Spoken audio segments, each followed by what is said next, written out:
요나는 하나님의 부름을 받았습니다. 니느웨로 가서 내가 너에게 준 메시지를 전해라. 부름을 받았어요. 하나님의 뜻은 선명하게 드러났습니다마는 요나는 싫었습니다. 순종하기 싫었어요. 그래서 하나님의 얼굴을 피해 도망을 쳤습니다. 하나님을 피해 도망을 쳤기 때문에 요나를 뭐라고 부르면 좋을까요? 도망자라고 부르면 좋을 겁니다. 선지자로서 마땅히 하나님이 시키는 사역을 감당해야 했음에도 불구하고 그는 하나님의 사역을 감당하지 못했기 때문에 또 그는 실패자라고도 할 수 있을 것입니다.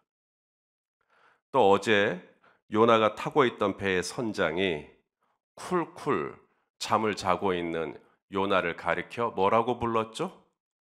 자는 자여라고 불렀습니다. 그러므로 요나는 자는 자라고 불려도 괜찮을 겁니다. 그는 본래 선지자인데 도망자가 되었고 실패자가 되었고 자는 자가 되었습니다. 하나님의 뜻을 알면서도 거스르는 반역자가 되었고 하나님을 배신한 변절자가 되었습니다. 깨어 기도해야 할 시간에 잠이나 자고 있는 게으르고 악한 자가 되었습니다. 이것이 요나서 1장만 딱 보면 요나에게 붙일 수 있는 각종 태그들입니다. 도망자, 실패자, 자는 자, 반역자, 거스르는 자, 게으른 자, 기타 등등이요. 세상이 요나를 가리켜 다 요나를 그렇게 손가락질합니다. 정작 요나는 자기 자신을 뭐라고 말하는지 아십니까? 세상은 요나를 그렇게 말하는데 요나는 너 누구냐? 그러니까 요나가 말합니다. 나는 하나님을 경외하는 자로다. 자, 우리 요나서 1장 9절 말씀을 한번 같이 읽겠습니다. 시작. 그가 대답하되 나는 히브리 사람이요 바다와 육지를 지으신 하늘의 하나님 여호와를 경외하는 자로라 하고 사람들이 갖다 붙인 꼬리표하고 전혀 다른 얘기를 하는 겁니다. 너는 실패자지, 너는 도망자지, 너는 반역자지, 너는 자는 자지, 너는 게으른 자지. 나는 하나님을 경외하는 자다. 어쩌면 사람들이 요나의 대답을 듣고 기가 막혀 했을지도 모르겠습니다. 네가 뭐라고? 네가 하나님을 경외하는 자라고? 배 밑층에 들어가서 잠이나 처자는 네가 하나님을 경외하는 자라고? 사람들은 고개를 흔들며 요나의 말을 비꼬았을지도 모르겠어요. 요나의 말을 믿지 못하는 것이죠. 네가 정말 하나님을 경외하는 자라고? 그런데 요나가 다음과 같이 말하는 순간 사람들은 어쩌면 요나가 진짜로 하나님을 경외하는 자일 수 있겠구나. 요나의 진정성을 조금씩 믿기 시작합니다. 요나가 뭐라고 말을 하냐면 이렇게 말을 하는 것이죠. 나를 들어 바다에 던져버리십시오. 자, 오늘 본문은 아닙니다만 어제 본문이죠. 11절, 12절 이렇게 읽겠습니다. 시작. 바다가 점점 흉용한지라 무리가 그에게 이르되 우리가 너를 어떻게 하여야 바다가 우리를 위하여 잔잔하겠느냐 하니 그가 대답하되 나를 들어 바다에 던지라 그리하면 바다가 너희를 위하여 잔잔하리라. 어쩌면 우리 성도님들 중에 이 요나서를 읽을 때마다 이 대목에서 불편함을 느끼셨을지도 모르겠다라는 생각을 합니다. 어떤 불편함이냐면 꼭 이렇게 죽어야만 했을까? 꼭 자기 자신을 바다에 던져서 죽는 길을 선택해야만 했을까? 우리 크리스찬들의 삶에 크고 작은 일들이 있는데 그때마다 우리 예수 믿는 사람들은 다 죽어 나가야 되는가? 바다에 던져지는 것 말고 그냥 좀 금식을 좀 하며 기도한다든지 철야를 내가 해보겠다라든지 내가 작정 기도를 해보겠다라든지 뭔가 하나님 앞에서 서원하는 기도를 좀 한다든지 다른 방법은 없었을까? 꼭 자신의 목숨을 바다에 던지는 이런 선택을 해야만 했을까? 그런 불편함이요. 우리는 요나가 그 흉룡하는 파도 속에서 자신을 던져 바다에 버리라고 하는 그 말 밖에는 다른 말은 할 수 없었을 요나 안에 있는 깊은 내면의 갈등과 고민의 과정까지는 우리가 다 들여다볼 수가 없어요. 하지만 분명히 알 수 있는 것 한 가지. 요나는 바다와 육지를 지으신 하나님 여호와를 경외하는 자다 라고 하는 그의 고백, 그 고백의 진정성이 지금 여기서 드러나고 있다는 겁니다. 성도 여러분, 하나님을 경외한다. 나는 하나님을 경외하는 자다. 하나님을 경외한다는 뜻이 무슨 뜻일까요? 나 교회 다닌다. 나 사도신경 암송할 줄 안다. 그런 수준을 얘기하는 게 아니죠. 하나님을 경외한다라는 말은 나 그래도 1년에 특세할 때 몇 번 가봤어. 이 정도 얘기하는 게 아닙니다. 하나님을 경외한다라는 말은 하나님을 누구보다, 무엇보다 하나님을 중요하게 여긴다는 뜻입니다. 하나님께서 아브라함을 불러서 시험을 하십니다. 아브라함아, 그 시험의 내용인 즉슨 아브라함이 사랑하는 독자 이삭을 하나님께 번제물로 바쳐라. 아브라함이 100살에 얻은 아들입니다. 여러분, 사람이 100살에 손주만 얻어도 춤을 춰요. 그런데 내 친아들을, 내 혈육을 100살에 얻었다면 그 아들을 위해 아까울 게 뭐겠어요? 그런데 하나님께서 아브라함에게 뭘 요구하냐면 네가 사랑하는 독자 이삭을 내게 번제로 바쳐라. 다시 말해 이삭을 번제 제단 위에 묶어놓고 칼을 가지고 그 배를 갈라라는 얘기예요. 그렇게 죽이라는 이야기입니다. 아들을 주실 때는 언제고 이제는 그 아들을 바치라고 말씀하시는 이런 변덕이 어디 있습니까? 이런 말도 안 되는 요구 앞에 아브라함은 말도 안 되는 순종으로 응답을 합니다. 아브라함은 아들과 함께 하나님이 지시하신 산 모리아 산으로 갑니다.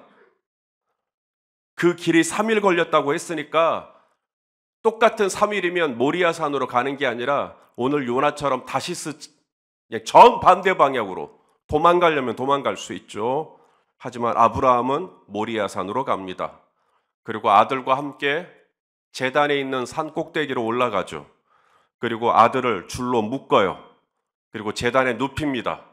그리고 칼을 빼내들어요. 이삭은 눈을 감았겠죠. 배를 가르기 위해서 내리 꽂았습니다. 장난 아니었어요. 진심이었습니다. 진짜 아들 잡을 양이었어요. 신용이었다면 하나님이 속지 않죠. 아브라함은 진심이었습니다.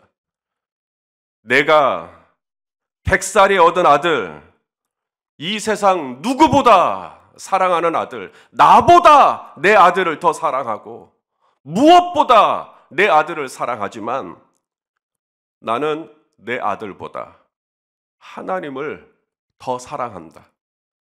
내가 100살에 얻은 내 아들보다 나는 하나님이 더 중요한다 라는 걸 보여야만 했던 테스트였습니다.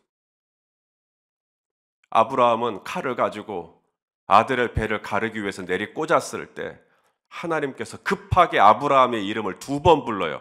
아브라함아, 아브라함아. 급박하게 부릅니다. 자, 11절과 12절 말씀인데요. 11절과 12절 말씀을, 창세기 22장에 있는 말씀을 제가 읽을게요. 여호와의 사자가 하늘에서부터 그를 불러 이르시되 아브라함아 아브라함아 하시는지라 아브라함이 이르되 내가 여기 있나이다 하매 사자가 이르시되 그 아이에게 내 손을 대지 말라, 그에게 아무 일도 하지 말라, 네가 네 아들 네 독자까지도 내게 아끼지 아니하였으니, 따라서 합시다. 내가 이제야 네가 하나님을 경외하는 줄을 아노라. 하나님 경외한다는 게 그런 뜻이라는 거예요. 하나님보다 중요한 게 없는 거예요. 하나님이 가장 중요한 거예요. 무엇과도 누구와도 바꿀 수 없네. 예배 드림이 기쁨 됩니다. 어제 불렀던 찬양이잖아요. 마치 생전 처음 듣는 것처럼. 그게 하나님 경외하는 거예요. 이 세상 무엇과도 누구보다 하나님이 더 중요합니다. 오늘 요나도 하나님을 경외하고 있죠. 바다와 하늘을 지으신 여호와 하나님을 나는 경외한다. 그의 그 하나님을 경외하는 마음이 어떻게 드러나고 있습니까? 자신의 목숨보다 하나님이 더 중요한 거예요. 나를 들어 바다에 던지십시오. 나 진짜 나에게는 하나님이 제일 중요합니다. 내 목숨보다 내 생명보다 나에게는 하나님이 더 중요합니다. 나 진짜 하나님 경외하는 사람입니다. 나에게는 하나님보다 중요한 분은 없습니다. 나를 들어서 저 바다에 던지십시오. 요나는 사람들에게 자기에게 하나님이 얼마나 중요한 분인지를, 자신의 목숨을 던져서라도 하나님을 경외하는 믿음을 드러냈던 것이죠. 사도 바울도 똑같습니다. 우리 사도행전 20장 24절 읽어보겠습니다. 시작. 내가 달려갈 길과 주 예수께 받은 사명 곧 하나님의 은혜의 복음을 증언하는 일을 마치려 하면은 나의 생명조차 조금도 귀한 것으로 여기지 아니하노라. 성도 여러분, 이게 하나님 경외하는 믿음이에요. 하나님을 경외하면 하나님보다 중요한 게 없어져요.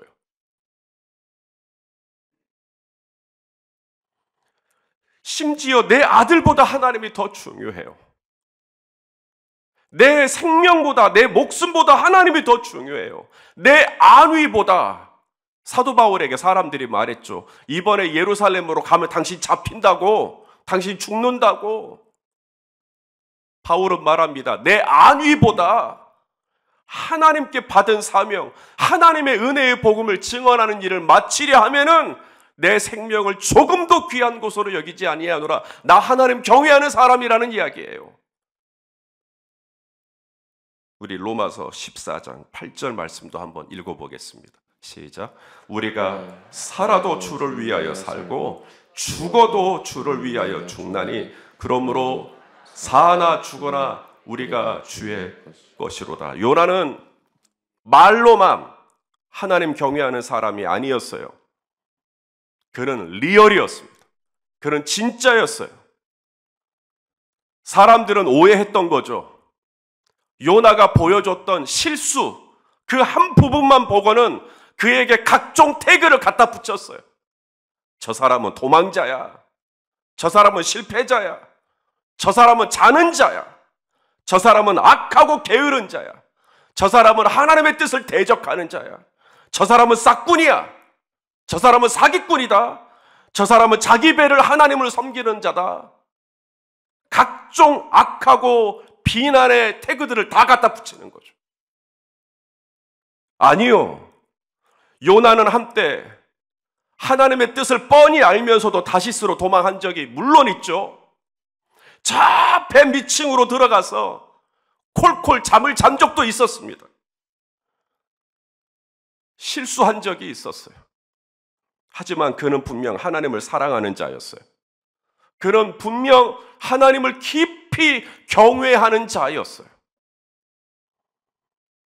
자신의 목숨보다 하나님을 더 사랑했어요. 그래서 내일 보시겠지만 요나가 순종하고 니느웨로 갑니다. 하나님을 경외하는 자가 맞아요. 결국 선장과 선원들은 요나의 요구대로 그를 들어 바다에 던집니다. 죽으면 죽으리다 라고 바다에 던져졌을 때 요나가 어떻게 되었는지 아시죠? 우리 마태복음 10장 39절 말씀을 읽을까요? 시작. 자기 목숨을 얻는 자는 잃을 것이요 나를 위하여 자기 목숨을 잃는 자는 얻으리라. 충무공 이순신이 난중일기에 썼던 필사즉생, 필생즉사, 꼭 그런 문구하고 비슷하네요. 죽고자 하면 살 것이요 살고자 하면 죽을 것이요. 두 눈을 질끈 감고 그를 들어 바다에 던져졌을 때 요나는 비명도 지르지 않았을 것 같아요. 첨벙 바다에 던져진 순간 차갑고 축축한 지중해 바다에 찬물이 요나의 온 머리와 온 몸을 젖게 했어요. 얼마나 깊이 그 몸이 빠져들어갔을까요? 한참을 바닷속으로 들어가고 있는데 정신을 잃었어요.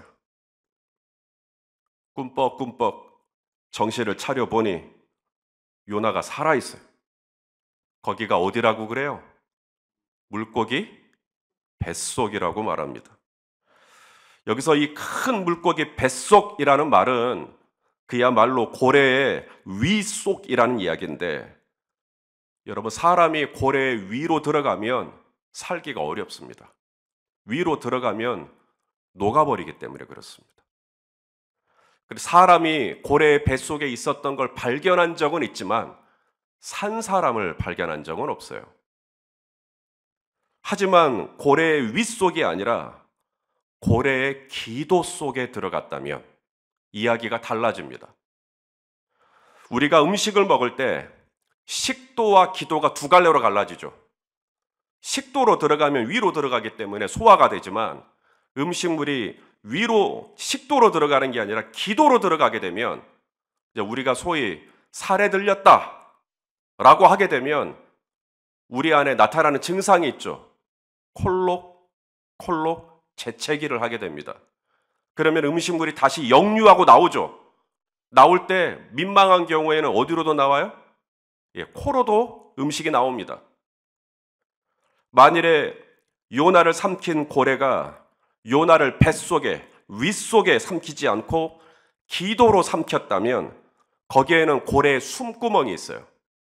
그래서 3박 4일 정도 요나는 산소의 공급을 받으며 버틸 수가 있습니다. 그리고 3, 4일이 지나 마치 고래가 재채기를 하듯이 요나를 밖으로 육지로 토해냈다고 한다면 이것은 전혀 말이 안 되는 얘기는 아니다라고 학자분들이 얘기하시더라고요. 제가 뭘 안다고 이런 걸 하겠어요. 중요한 건 요나가 어떻게 이 큰 물고기 뱃속에 들어갔다가 어떻게 살게 되었는가가 아닙니다. 아니 죽은 지 나흘이나 된 나사로도 살리시는 하나님이신데 전지전능한 하나님께서 고래 위로 들어가든 고래의 기도 속으로 들어가든 요나 살리시는 게 하나님께 무슨 대수겠습니까? 중요한 것은 요나가 어떻게 살게 됐지가 아니라 요나가 그 큰 물고기 뱃속에 들어갔을 때 거기서 뭐 했지? 라는 거죠. 거기서 뭐 했어요? 기도했습니다. 고래의 기도 속으로 들어가서 요나도 기도를 했다는 겁니다. 요사이 우리 성도님들 기도가 잘 되십니까? 잘 안 되십니까? 혹 기도가 잘 안 되신다면 방법이 있습니다. 무조건 잘 되는 방법이 있는데 물고기 기도 속으로 들어가시면 됩니다. 그 정도 들어가면 누가 말려도 기도가 될 거예요. 기도가 될 수밖에 없죠. 여러분, 기도는 누가 할까요? 기도는 문화가 아닙니다. 저는 모태신앙이에요. 어렸을 때부터 교회에서 자랐어요. 그래서 기도가 문화였어요. 기도하는 사람들이 늘 제 주변에 있었어요. 부모님으로부터 시작해서 많은 주의 백성들이 제 옆에서 좌우로 흔들며 기도도 하고 앞뒤로 흔들며 기도도 하고, 아, 저렇게 기도하는 거구나. 방언으로 기도하고 통성으로 기도하고 침묵으로 기도하고 엉엉 울면서 기도하고 박수 치면서 기도하고 환호를 지르며 기도하고 하늘을 향해 손을 들고 기도하고 늘 제 옆에 그렇게 기도를 하시는 분들이 있었어요. 그러니 제가 기도를 잘하겠죠. 늘 기도하는 환경, 기도하는 주변, 기도가 늘 저에게는 문화였으니까요. 익숙한. 그러니까 기도를 잘하겠는가. 우리 성도님들 오늘 기도하러 나오셨어요. 교회에서 특별 새벽 기도회 신년을 맞아 특세를 한다. 그러니까 나오신 거죠? 안 나오면 담임 목사님이 눈치라도 줄 것 같으니까 나오신 건가요? 시간이 남아 돌아서 나오셨나요? 새벽에 잠 좀 자려는데 하도 잠이 안 오니까 에라이 특세나 가자. 그리고 나오신 거냐고요. 단 하루를 살더라도 성도가 특세라고 해서 이 자리에 나오는 경우는 없어요. 우리 중에는 오늘 새벽을 깨워 이 교회당에 나와서 기도하지 않으면 안 될 만큼의 다들 나름의 삶의 크고 작은 문제들이 있는 겁니다. 우리가 물고기 뱃속에 들어간 것은 아니지만 틀림없이 뭔가 삶에 크고 작은 문제가 있고 그것 때문에 아프고 그것 때문에 탄식이 나고 그것 때문에 숨이 막힐 지경이고 그것 때문에 눈물이 나고 그것 때문에 절망감이 들고 그런 간절한 마음이 있기에 오늘도 이 새벽을 깨워 온라인과 오프라인으로 모여서 주야 하고 기도하려고 나오신 거 아닙니까? 저는 지금껏 목회하며 할 일 없어서 기도하는 성도를 본 적이 없습니다. 아니, 할 일이 없어서 기도를 해요? 기도는 기도할 일이 없는데 어떻게 기도를 합니까? 지금 이 자리에는 나이가 어린 자녀들도 지금 나와 있습니다. 지금 어린 자녀들이 엄마 아빠 따라서 그냥 나온 것 같죠? 마냥 그러기만 할까요? 지금 이곳에 제 딸이 있는데 제 딸은 아직 방학이 시작되지 않았어요. 아직 학기 중입니다.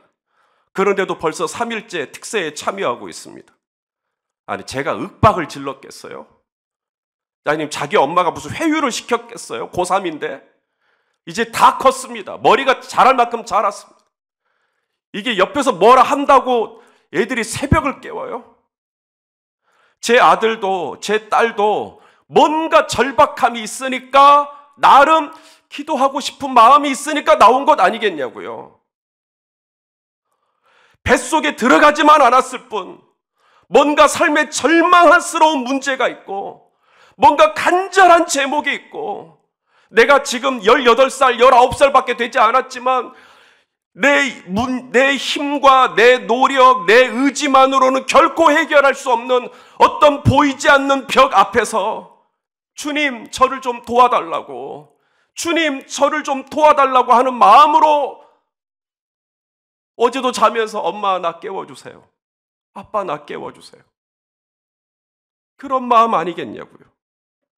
저는 오늘 이 자리에 나오신 분들 중에 그런 간절한 제목, 간절한 마음이 없이 저는 이 자리에 나오신 분 아무도 없다고 저는 생각합니다.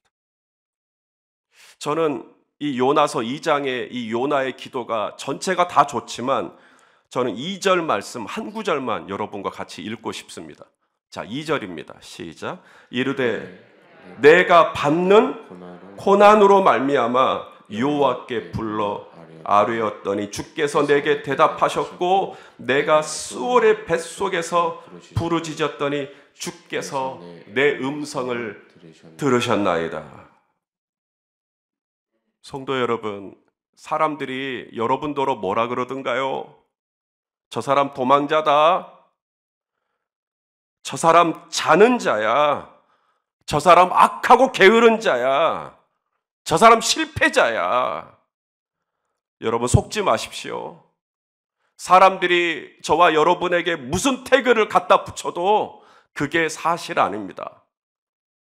진짜는 뭐냐면 저와 여러분은 하나님을 경외하는 사람입니다. 왜냐하면 지금 이 새벽에 일어나셨잖아요. 적어도 이 새벽에 따뜻한 이불 속에 들어가 잠을 자는 것보다 하나님이 더 중요하기에 이 자리에 나오셨잖아요. 내가 내 목숨을 바다에 던지지는 않았지만, 내가 내 생명을 버린 것은 아니지만, 적어도 내 삶 가운데 지금 내가 새벽에 잠이 드는 것보다 하나님 앞에 깨어서 하나님께 이 문제를 좀 올려드리고 하나님의 긍휼하심을 구하고자 오늘 이 새벽에 나오셨다면, 그래서 깨셨다면, 당신이 그만큼 하나님을 중요하게 여기셨다면 세상 사람들이 저와 여러분을 뭐라고 부르든지 간에 우리는 분명 하나님을 경외하는 자가 맞는다라는 것을 기억하실 수 있기를 바랍니다. 이제 기도할 건데 내 삶에 불어오는 온갖 풍랑 앞에서, 내 힘으로 내 재주로 도저히 할 수 없는 어떤 문제 앞에서 정말 주님이 나의 힘입니다, 주님이 나의 구원입니다 하는 마음으로 엄마 아빠 상관없이, 나 목자 목녀니까 안 나가면 창피하니까 그런 거 상관없이 오늘도 기도하지 않으면 안 될 제목이 있기에 큰 물고기 기도 속에 들어가지는 않았지만 예수 그리스도의 은혜의 보좌 앞으로 담대히 나아가 주님의 이름 붙들고 기도하면 오늘 요나가 말하죠. 내가 구할 때 하나님이 들으셨다고. 오늘 우리 성도님들의 간구를 주님이 들으시고 훨씬 더 좋은 곳으로 응답하여 주실 줄로 믿습니다. 따라서 합시다. 오직 구원은 하나님께 속하였습니다. 요나가 이 기도 딱 끝내자마자 바로 큰 물고기가 됐다 하고 요나를 뱉어냅니다. 오직 구원은 하나님께 속하였습니다. 이 일이 되고 말고는 내 의지가 아니라 이 일이 되고 말고는 하나님께 달려 있습니다 라고 고백할 때 하나님께서 됐다 하고 마침내 저와 여러분에게도 응답하여 주실 줄로 믿습니다. 오늘 응답이 있을지어다, 기도가 열릴지어다, 하나님께서 우리 성도님들의 간구에 놀랍게 응답하여 주시는 것을 경험하는 이번 특세가 되시기를 축복합니다. 기도하시겠습니다. 오 아버지 하나님, 여기 주님의 백성들이 나와 있습니다. 그래도 누가 뭐래도 우리 하나님 경외하시는 분들이십니다.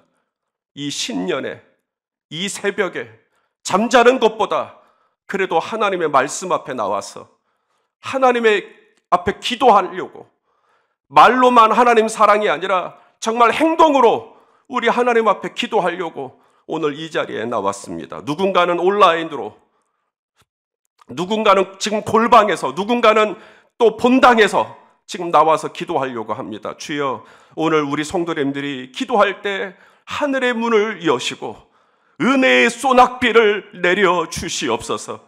하늘의 문을 여시고 성도님들의 간구에 30배, 60배, 100배로 응답하여 주시옵소서. 하나님의 신실하심을 보여주시옵소서. 기도의 불을 이 교회당에 가득가득 내려 주시옵소서. 온라인으로 참여하는 각 초소 위에도 주님 그곳이 기도처가 되게 하여 주옵소서. 예수님의 이름으로 기도하옵나이다. 아멘.